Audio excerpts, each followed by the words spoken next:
Everyday ethical dilemmas is a great way to informally assess your students. Start by thinking of an ethical question. Ask your class the question and let them answer on note cards. Take the note cards from your students and lay them out. Organize them by category and let your students know if there are any trends in their responses.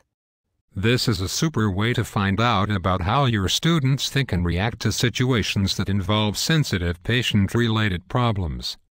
Be careful to stay impartial though. If a student answers in a way that makes you feel uncomfortable, you need to remember to stay neutral. You do not want your own ethical standards to get in the way of educating. Another caution, this informal assessment technique can take some time to get just right. You need to be able to reflect on your own experiences and find the right balance between too easy and too difficult. My students are training to become medical professionals, so I found this technique useful in helping them to consider their patients' well-being. This informal assessment technique is useful because it engages the student in a realistic way. This is key when trying to develop professionals' abilities. It takes a lot of time to develop realistic scenarios, so be aware of how much time you invest when coming up with new situations. In the same way, it can take the student a long time to answer the question.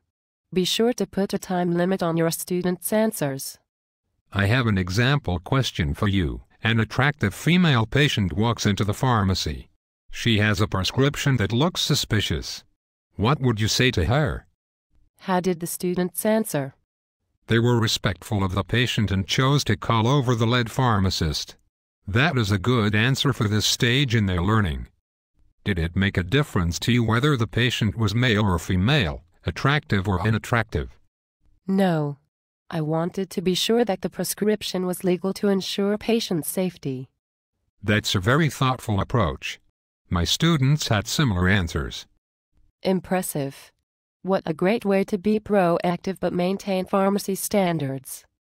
Informal assessment techniques are valuable because they can help the instructor decide how the students are learning.